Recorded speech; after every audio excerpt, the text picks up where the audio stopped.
Welcome, everybody. Thank you for joining us today for our webinar on the BRCGS professional scheme and the BRCGS training opportunities that exist with Bureau Veritas and BRCGS. Today, joining me on this call is Rob Moss, the business training manager with BRCGS. Thank you for joining us, Rob.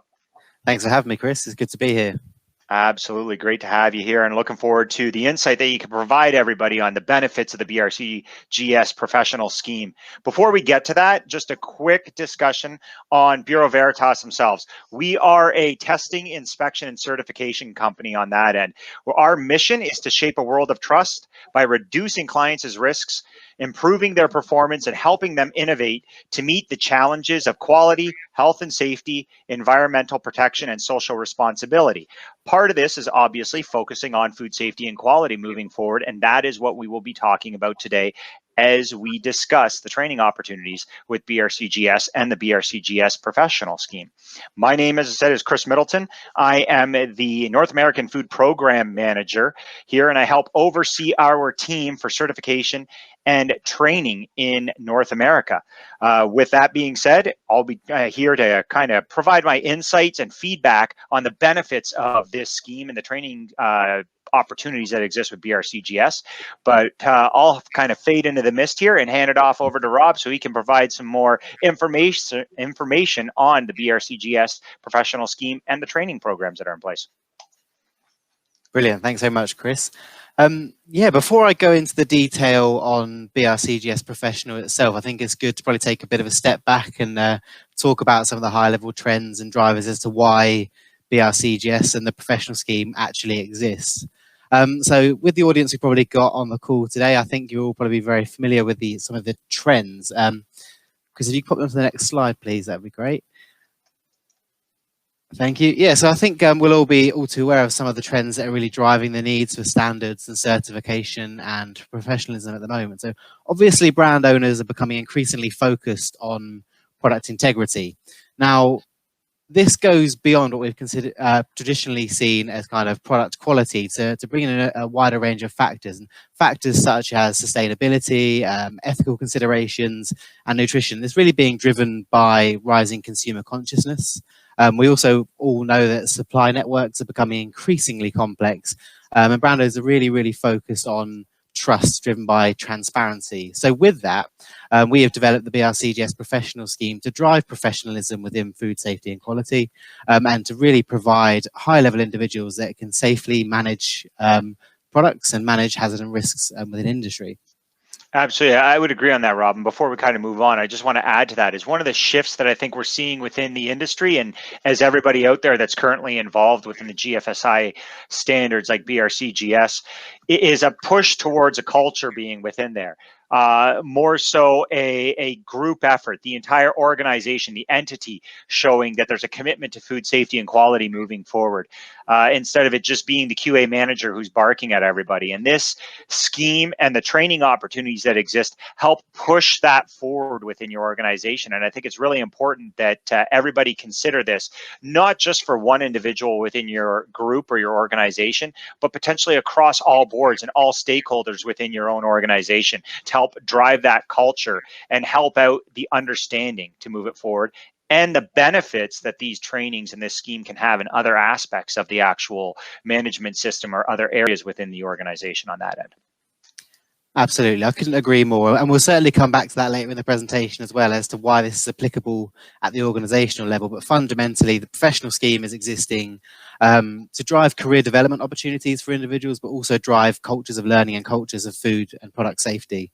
So yeah, couldn't agree more. So talking about that, so you guys will probably be interested in what professional is. So BRCGS professional is a globally recognized learning and development program which covers core concepts and skills required of food quality and safety individuals. So it covers the areas of BRCGS standards, it covers hazard and risk management, and it covers product safety management. So it allows individuals to manage these three areas to provide safe and high quality products for their customers. It provides an individual with, as I said earlier on, career development opportunities and the skills and behaviors required to become a dynamic leader within your brand or organization. It also provides opportunities for you to expand your professional networks and share your knowledge and expertise with other BRCGS professionals all over the world. I want to add on something that you have there, Rob, that you talked about with career development and a commitment. So one of the things that we talk about within these audit standards and one of the hallmarks within a management system is continuous improvement and senior leadership commitment on that side. And I think really getting people involved in a third party scheme like this when it comes to training is really imperative to help demonstrate that on that front. This will help promote that culture, help show your commitment to the individuals. So if you're thinking about, if you're a high level person that we're talking to up there, you're a plant manager, you're a president, you're a VP, you're figuring out, how do I get my employees to engage? How do I make it seem like I do care about them being involved?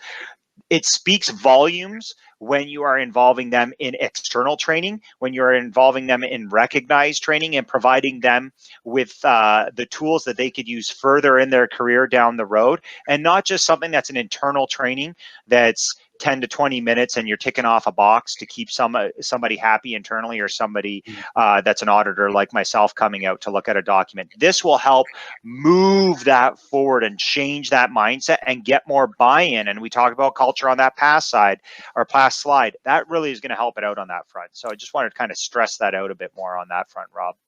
Absolutely. And when it comes to kind of learning theory, in terms of what we actually learn, we probably learn about 10% of what we learn in formal classroom settings. We learn about 70% of what we learn by doing on the job, but there's a 20% in there in which we learn 20% of what we learn through engaging with other individuals. So the professional network is a hugely critical part of the whole learning scheme, in that you're actually connecting with other people to develop and enhance your knowledge and develop your confidence and develop your credibility, so that you can manage products within your organization and actually contribute to the forward direction of your organizational culture. So yeah, critically important. Cool. So I'll give you a bit of an overview on how the scheme actually works. So as I said earlier on, the scheme covers 3 areas. So it covers training across BRCGS standards, training across hazard and risk management, and training in product safety management. So within the standards, you need to complete 1 course across any BRCGS standards, either a 2-day sites training course, a 5-day lead auditor course, or a 3-day auditor course. If you have completed any of these courses previously, in order to bring yourself up to the latest version of the standard, you'll need to attend a conversion course. But with the standards piece, essentially you can do any course related to the standards at any sort of level, be it sites, auditor, or lead auditor. Now, within hazard and risk management, you can attend any range of courses from a HACCP course, a HARA course, HARPC, or FSPCA PCQI course. And then from product safety management, you need to attend 3 courses, and it can be any combination of risk assessment, root cause analysis, validation and verification, internal auditor, or vulnerability assessment for food fraud. Now, Chris, you've obviously got a lot of experience in these areas and you're very familiar with the courses. So for the benefit of the listeners, I don't know if you can tell us a little bit about why you think these courses are beneficial. Yeah, absolutely. I think it's, not a problem on that end. So obviously it's imperative. I'm going to take the middle part first. I'm going to take the middle piece of the pie. So I'm going to take the meat that I got in the sandwich that's on the screen here. It's obviously very imperative you understand HACCP or you understand food safety plans, depending on where you're at. Obviously, we are talking primarily for people that are focused here in North America and in the US, but for those people that are listening overseas, that are in Europe, that are in Africa, Latin America, whatnot, that don't have the food safety plan to be worried about, it is important you understand the principles of HACCP, those 5 preliminary steps, those 7 principles that we're looking at, and that you do understand what's applicable for your products. We still have HACCP here in North America. We still have HACCP in particular food products. So meat and poultry, as an example, in the US requires HACCP programs. So does seafood, juice, things like that. So that is still present and is still in place. And it's imperative that you understand how to understand the risks that are in place that could occur within your process and how to mitigate those risks. So that's the fundamental, that's setting the foundation. So I know the slides kind of looks like the number 1 is the auditor training and the scheme training. I think that's important to understand the BRCGS side of things, but to talk about for your organization, understanding those risks is really where it's at. That second one is you do need to understand the standard itself. If I were to give my opinion to anybody listening here that is a site, I would always strongly recommend lean towards the auditor training versus the site training. And the reason that I say that it is important on that side is you'll be able to understand what your auditors are looking for, but you'll also be able to understand of how you can evaluate your own spot, your own facility in that end. And I know I'm kind of robbing Peter to pay Paul on this end, but it may make it that you don't necessarily need to look at that internal auditor course that's in that third area, because you did your side of things on the lead auditor course, and you got that big chunk of information of how to gather that evidence, how to set up your audit plans, how to move forward when you're doing the lead auditor training. So it allows you to economize on the training that you're doing. And then finally, that last section, I want to say BRCGS has done a fantastic job of setting out some key things, and two key courses I do want to call out there is I did talk about the lead auditor training, but internal auditors and root cause analysis, a gap that we continuously see within organizations. And I want people to think of your management system when I'm talking here, not your certification. I know it's hard to delineate the two at times, but I want you to focus on your management system and the 365, not the 3-day activity, is the gaps that we see in root cause analysis and corrective action implementation. It exists many, many times. And really, I think it's imperative that you do understand and get the tools in your arsenal to allow you to effectively complete that root cause analysis, so you have effective corrections, effective corrective actions, and potentially effective preventive actions being put in place. And then the internal auditor is really important as well, to understand, why do we have a delineation between our audit teams? Why don't we want people auditing their own work? How do I gather evidence? How do I find conformance? How do I look for that focus on those particular areas of the standard or those particular areas of the process? That's important to look at in there, and that's the education and the tools that'll be within there. The risk assessment obviously is a nice further expansion with it from the HACCP sort of mindset, and not just looking at process, but looking at facility specifics. So that will help you out on that side. Verification and validation. It's a question that we got all the time, Rob. This is something that there's always a confusion, right? What is verification? What is validation? What is it? Where is it at? This course definitely gives you that ability to understand the differences and how to potentially explain it throughout your team and implement your programs within your management system to allow it to be effective. And then food fraud. This is another gap that we see, that we have here. People misunderstanding what is needed within food fraud. Economically motivated adulteration, right? We have having that criminal mindset in there, knowing that food fraud can exist not only from the supply chain, but internally. And that helps you look at, how do I properly complete those vulnerability assessments to assess the potential vulnerabilities that exist within my supply chain and within my facility to prevent those issues. So all those courses are great to add into there and help expand one's knowledge and expand one's team side of things. Yeah, exactly. And you can obviously see how the scheme has been designed to be holistic in its nature, to not just kind of cover one aspect, but cover a variety of aspects in one learning and development program. You can also see how you can kind of pick and choose what you like from within the scheme to tailor your own journey if you're an individual going through the scheme. And it doesn't limit you. I want to speak to, I know we're focused on the BRCGS professional scheme here, but don't forget, this is further education. So just because it says you need to do 3 of those additional 5 courses, there's nothing stopping you taking those 5 courses for further development to make it even better within your organization, or for you personally as you move forward in your career and your path. So just want to be clear on that. Same with the middle section. You could take more courses as needed on that side of things. Absolutely. Absolutely. And yeah, to pick up on the point you were saying, actually, this program, whilst it is the BRCGS professional program, the skills and knowledge that you gain from going through the program are applicable across any GFSI benchmark standard. So I would agree with you there. Yep. Yeah. And I think all these courses, regardless of lead auditor and site training, even though it is a focus on BRCGS, it does give you the mindset, especially in that first chunk of standard training that we have there, gives you the mindset of what is expected within a very detailed food safety and quality management system, and allow you to improve your systems regardless of the certification that you have in place. And this is even speaking to all those people out there that do not even have GFSI right now. We have so many people out there that aren't covered within GFSI. I know there's a very mature market in North America where I'm out of, but there's a lot of people within Latin America, within Africa, within Asia that don't necessarily have that certification yet. Regardless of you being BRCGS or not, you may not get the recognition for the BRCGS professional status within the scheme, which Rob, I'm sure, is going to get to, but it gives you those tools that you may need down the road on that end. So I think it is important to not just look at this as the scheme itself, but what is the benefits of this training that's been established. Yeah, 100%. And to pick up on another thing you were saying earlier on about the ordering of the courses, I know this infographic is slightly misleading and it suggests that you have to complete the standards before you can progress, but actually the courses can be done in any order and in any time frame. So if you're, depending on where you are in your journey and you might not be ready to go on a standards course or something yet, then you can always certainly start with the product safety management element or the hazard and risk management element. And you can really kind of tailor your journey based on where you are and what you need right now. And the skills within product safety management are so beneficial in terms of managing some of the most common risks. It's definitely beneficial for anyone, irrespective of where you are in industry.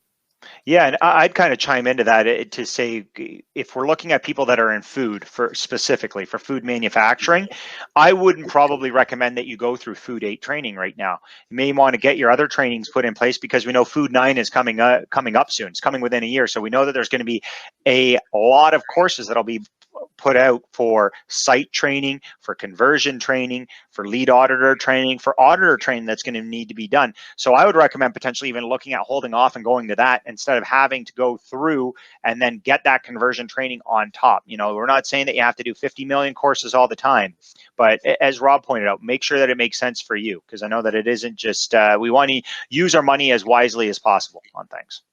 Exactly. So in terms of how the program works, you can obviously see there's a range of courses there that you need to complete in order to gain professional status. So to meet the professional requirements across those three areas, for the standard section and for the product safety management section, those courses need to be the official BRCGS courses, either delivered by BRCGS or Bureau Veritas. So yeah, definitely get in contact and with your provider and make sure that those courses are the official courses. For the hazard and risk management section, so for your HACCPs or your FSPCA, PCQIs, those courses can be delivered by any provider, providing they meet the minimum duration requirements that you can see in the infographic. So if it's a HACCP course, it needs to be 2 days, or if it's the PCQI course, it needs to be the official one. But if there's any doubt, you can always contact us through the BRCGS website and get some clarification on those courses. If you've attended any of these courses previously, you could actually use those to meet the requirements of professional now. So if you've attended a BRCGS standards course in the past, or a product safety management course, you can actually provide us with evidence of that attendance, and it means that you already meet certain requirements of the professional scheme, so that you don't need to re-attend courses.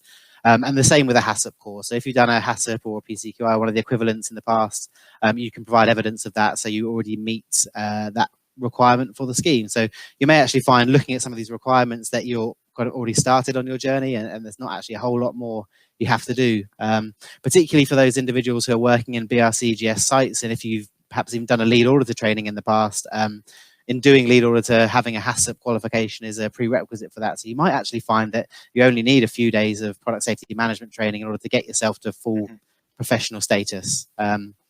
So yeah, that's kind of how it works. You can kind of combine the courses whichever way fits for you. If you've done previous training, that's fantastic as well.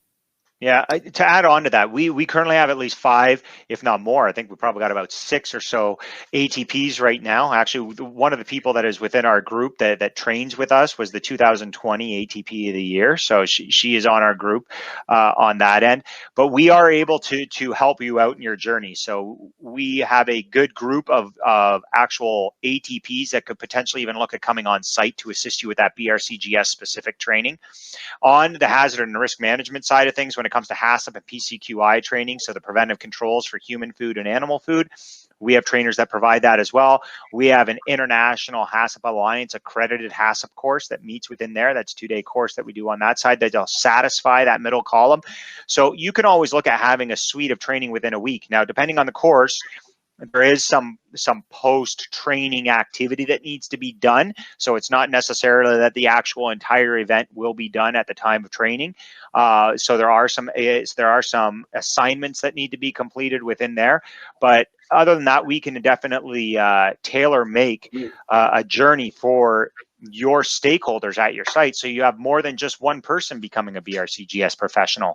Why don't we look at the commitment to having our leadership team made that way? That definitely would show some great commitment on that front, building that food safety culture moving forward and showing that continuous improvement on that side of things. So. Absolutely. Brilliant. So you've gone through the program and you've completed all of your courses, you've completed all of your assignments. So once you've completed, you are awarded with a BRCGS professional certificate and an online open badge. Now, the online open badge is pretty cool in that it's an externally validated badge that anyone can click on and view that it's your personal certification. So what we do once you've completed the scheme, the badge gets sent out to you with a hyperlink that links through to BRCGS's learning management system, so that when anyone clicks on that badge, they can verify that that badge belongs to you. So it's kind of providing that extra level of trust and confidence that you're the individual that's gone through this qualification and that you have met all the requirements to become a BRCGS professional. Yeah, I want to add to that too. The one thing I think that everybody needs to be pulled on to see here is we have LinkedIn showing on the screen right now, but also BRCGS is very good at marketing out the people that do become professionals. So if you do follow them on Twitter, you do follow them on LinkedIn, you'll see that they are not scared to share the advancement of their group within there. So that obviously helps you personally moving forward, but also helps your organization at showing the commitment that does exist to allowing your employees moving forward with this sort of training and this sort of expansion and certification. Yeah, and I think that's largely driven by our community of professionals, and they're all really so passionate about the scheme and so proactive in terms of putting themselves out there. So as much as we love to promote them and provide opportunities for our professionals to get that exposure on social media, it's really driven by them and them putting themselves out there and kind of demonstrating their achievements to their networks as well. Absolutely. Brilliant. Yeah, so we've obviously spoken at the individual level why professional is important, but Chris, as you said, there's obviously a number of benefits at the organizational level and lots of considerations as to why organizations want to invest not only in the professional scheme, but why they want to invest in learning as a whole. Obviously, it's a massive opportunity to recognize some of your high performers within the organization. You might have individuals within your team who have got the kind of the required skills, who can kind of manage your quality management system. But having a professional development program or a career development in place gives those individuals a stepping stone to move forward in their careers and develop new skills, make new connections, and kind of get additional recognition from the business. As I alluded to earlier on as well, it does provide the individuals with opportunities for growing their professional networks, not only within their own organizations, but within the wider professional network, which I'll provide some details on later on about just how big that is. But the opportunity is massive here in terms of developing your networks, learning socially from each other, and really tapping into that 20% of learning that we actually gain from our peers and social connections.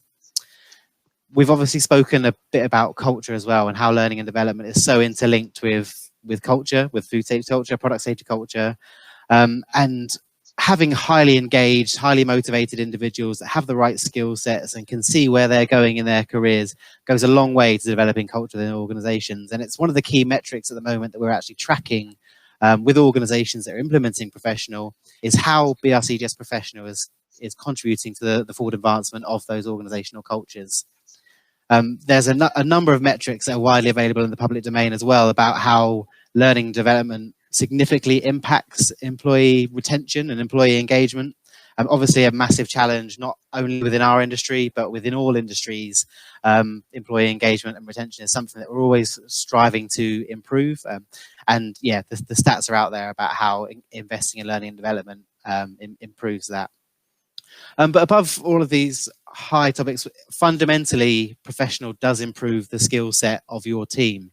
And that's ultimately what we're trying to achieve in terms of improving the quality management system, is that we want to have a highly skilled team and have a really high benchmark for food and product safety best practice. And that's what professional does. That's why it covers the range of product safety management tools and techniques that it does, is it's really elevating the level of skills that are required within businesses. And I don't know, Chris, you've probably seen this from some of the customers that you work with about having highly skilled and qualified teams. Absolutely.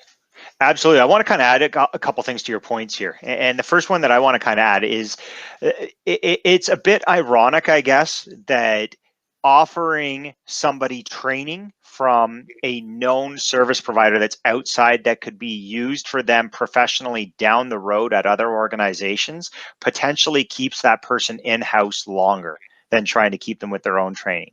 So I know we get very scared of doing things like expanding education.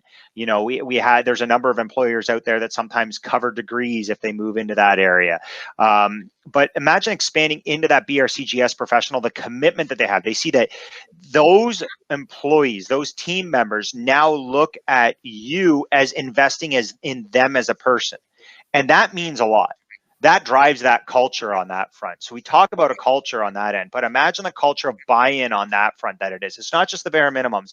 I know that you could benefit from this training yourself and you could leave us, but I feel that us giving that to you shows our commitment to you as an individual and your growth, and we want you to stay for that reason. So I think that that's kind of funny that it's sort of a different kind of relationship that you see sometimes.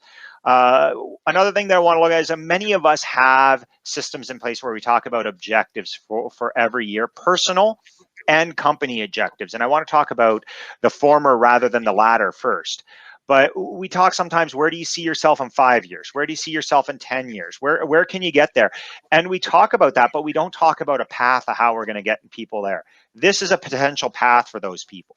We have a number of people that are very knowledgeable that just come out of college, that just come out of school and they move down and they're a quality tech 2, a quality tech 1, whatnot. How do they expand their knowledge?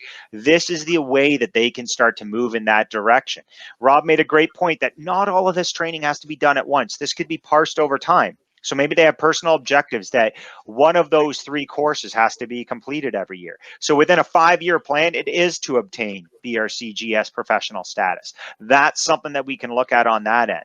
And then looking at that latter one, talking about the organization, there's a struggle within the standards to look at those metrics that are linked to food safety culture. So we have that requirement within the standard where we talk about food safety culture and having objectives of how to measure it, right? So what if we're getting people this scheme status? What if we're completing these recognized training courses internally as part of that culture? That's the commitment that we have to our people to move them forward. It's a great way to demonstrate it on that, and I think it's invaluable to look at that way.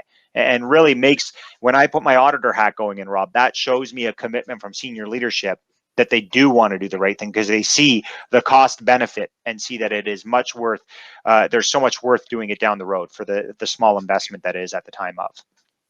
Exactly. And I think it's moving the conversation around training as been historically viewed as training is required to address specific performance gaps. And I think increasingly it's moving away from that to addressing the forward direction of your business and making sure that you've got highly motivated, highly engaged employees that have got a clear vision on where their careers are going, contributing to positive organizational cultures and actually kind of gaining competitive advantage in doing that and actually contributing to the bottom line of the business. And it empowers your employees, right? It empowers people, right? Gives them the benefit of being able to push that continuous improvement. So plan, do, check, act cycle. We may not call it out specifically within the BRCGS standard, but it's embedded in the standard. This is what allows it. You have that continuous wheel that's always turning, and that'll help move it forward. So definitely agree that that's something that we'll definitely want to look at. Absolutely, yeah. And so there's obviously a number of benefits at the organizational level, but certainly at the individual level, there's a number of benefits as well. And we've got a massive community of BRCGS professionals now, and this status gives you an internationally recognized status as having the skills to kind of do your job and do what you say you can do. The status is widely recognized across the globe and across all companies that kind of make up that BRCGS network as well. And within that network, there's a number of opportunities for networking and professional development, be it at BRCGS conferences, be it at other industry conferences. And as the professional community is growing, we'll have more opportunities for kind of regional and local networking events where you can get together with other BRCGS professionals and share your knowledge and share your expertise, best practice, and kind of learn from each other. And you'll obviously have the enhanced skill set, which can ultimately protect your customers and protect your company and make sure that your company does have that competitive advantage that I was speaking about previously. Yeah, I think that's a great point, that last one, for the benefits to the company and to the organization. There's so many people, we have so many people that are getting certified now to the GFSI standards, have a BRCGS certificate, but maybe there's still that kind of question of trust within the site. Yeah, you got me the certificate, but I'm really not sure about what else is going on here. Being able to provide those stakeholders that you have, or your customers, evidence that you have BRCGS professionals that are working on site, that'll help calm those fears even more and let them understand, hey, this company is really committed. They got the people that have the know-how and whatnot within there and are doing what needs to be done. So I feel much more comfortable that that certificate truly does show that that is the conditions that are on site. Exactly. It's kind of, not only have you invested in your organization in a good management system, but you're actually investing in the individuals that are managing that system as well. So it's kind of looking at it from both sides. So in addition to kind of those benefits, there are a number of additional benefits that you get from joining the scheme. So all BRCGS professionals also have access to our brand new BRCGS mobile microlearning app. So in addition to the BRCGS professional courses, you'll have access to a number of courses via a mobile app that consist of bite-sized 5-minute lessons that include things like inbuilt games, inbuilt social discussions, interactive activities, and inbuilt prizing. We're currently running some prize draws because we've recently launched this product, so that for the next couple of months, if you're signing up to microlearning, you could potentially win a £20 Amazon voucher each month. So really good reason to sign up for that, in addition to the courses that are within there. You'll also have access to some dedicated BRCGS professional webinars that we run fairly frequently to gain specialist news and insights on the professional scheme and other things relating to the scheme. And throughout the year, well, over the last year, this has been hampered significantly, as you can probably imagine, but in the coming years, we'll be running a number of BRCGS professional networking events exclusively for professionals, which you can join and grow your professional networks. BRCGS professionals also get discounts on some BRCGS conferences and events. That varies from event to event, but professionals are always eligible. And within those conferences events, each year we have awards for BRCGS professionals. So by being part of the scheme, you're eligible to apply for our BRCGS Professional of the Year award. And we have events for the different regions. So irrespective of wherever you are in the world, by being a part of the scheme, you'll be able to apply for those awards. Yeah, I think that these are great benefits that you look at, and to be recognized within your group, especially when we get the pandemic behind us and we have in-person conferences again, is going to be nice. And having that professional recognition on site, just it's another good attaboy that you have that people want to see, and it helps promote that push forward and that expansion. So I think these are all great options that you have to move the needle right within the system and promote the reason for the training. Absolutely. And yeah, so I've spoken about the community a lot, and the professional scheme has grown massively. When we think about it, its inception was late 2017, so it's been around for about 3 or 4 years. And we're now at the stage where we've got 11,000, or just over 11,000 individuals enrolled onto the scheme in 135 different countries all over the world. So I think with this, you can really see the opportunity to expand your professional networks and learn from other individuals all over the world is absolutely enormous. Absolutely. Yep. Yeah. And I think that it's a good point where you have, because of interpretation sometimes gets lost. So it opens your door to having that in network for the interpretation, especially when there's a transition between versions of the standard or issues of the standard will help out. Or potentially if there is something new, maybe there's a finding that you've never seen before, an auditor noted something, or something went sideways during an audit that you had. And I want to even pull out an audit side of things. What if something went sideways, 4 months after you had your certification audit? You found it internally and it's a challenge to solve and you're having difficulties. This opens that network, right? That the valuable network that you have, and you know that you're getting information from people that have appropriate training and knowledge. I know there's a number of chat groups and other web pages you can go to, but you have no clue the knowledge base that is present there. At least you have some confirmation and some comfort that the information is coming from people that understand food safety and quality management systems. So that's an important thing on there. I think is really important on the networking side. Yeah, 100%. And even in addition to the technical skills and the technical side of things, actually what we're finding within the professional community at the moment is really providing connections for individuals to speak to others to find out how they can develop in their careers. And because professional is very broad, we've got individuals who have graduated from the scheme. We've got senior individuals that have been in the industry for 20 years, and we've got junior individuals that are kind of just starting out. And actually fostering those connections across those two demographics is really helpful in identifying, where an individual can go in their career and how they can go about that. So yeah, we've seen some real successes there with bringing people together from all over the world. Very good. Excellent. So continuing professional development, this is obviously massively important. Your learning with BRCGS Professional doesn't stop when you complete the scheme and graduate from the program. When we talk about professional and professionalism, it's all about keeping your skills up to date and remaining at the forefront of industry for the duration of your career. So once you graduate from the BRCGS Professional scheme, you're actually then required to renew your status every 2 years through continuing professional development activities. So this means that at the end of your 2-year period, you then get at the end of your training period, you have 2 years to accrue what we call professional progress points. These are relating to a range of activities that are not just BRCGS activities, but it can be across anything to do with your own professional development relating to industry.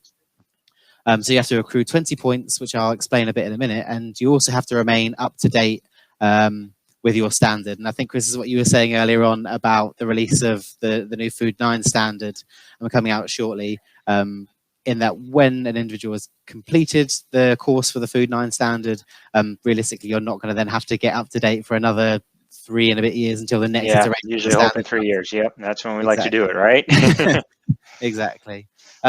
So yeah, I'll talk a bit about the points. As I said, these are made up of a range of different activities relating to industry, and they've all got various amount of points relating to them. So you can see that it ranges from 1 point for activities such as your own self-managed professional development or some work-based learning or some mentoring, straight through to a full 20 points to meet the full value required for retaining your status that you would gain from attending a tertiary qualification relating to your industry. So this is really important because I think your ongoing professional development isn't strictly about doing training that relates to BRCGS. It's about tailoring your own journey based on where you're at and what you need and kind of what's going to get you from point A to B in terms of achieving your career objectives. Also hugely important because you can then tie this in with any existing or ongoing learning and development program which your company might have for you. So again, it's all about tailoring your journey and completing the learning that's specific and relevant for you. Yeah, I think that's a great point. The fact that you have industry courses that are in there definitely helps out because obviously there's changes. So if you were a BRCGS professional and you did a HACCP course to qualify, but then all of a sudden you need to go to preventive controls for some reason. Let's just say you need to move on. Great. Now you have an industry course that can be used to help gather those points for professional development and move it forward. What if you need to attend a, I don't know, we'll do something like IAFP or IFT. You need to attend one of those 2 courses, right? They may not be a BRCGS conference. They're an industry conference that you can use to qualify on that end because the knowledge gain there is obviously going to help you out within the food safety and quality management system and push it forward. So I think that's a really good one on that side of things to point out. So great on that side of things. Exactly. And you can see that we're not including courses as the only solution for your ongoing learning and development. Actually, your own professional development is so much broader than that, and it does require a range of activities to do that. So we're not going to prescribe that you need to go on courses for course's sake of it, but you can actually develop your skills by going on webinars or publishing articles or actually connecting with your network and sharing your knowledge there. So yeah, I think the mentoring one is really great there that you have. I think that's one that is a great highlight because that's that information that is then going to cascade down through the organization. And don't forget, that doesn't necessarily mean with mentoring that you're going down a step. You could be going up a step. You may need to mentor people above you that don't understand the requirements of the food safety and quality management system, and that could then be used to help out with your continuing professional development. Exactly that. We've definitely seen a lot of cases recently around reverse mentoring and how new employees coming into sites are actually mentoring upwards, and it's bringing significant benefits. So yeah, Glad you Very raised good. that. Excellent. Well, I guess with that, Rob, our discussion is done. So thank you very much for the time. Please hang on, everybody, for the question and answer period right now, and we're going to be moving to that. Thank you very much. Awesome. Thanks for having me.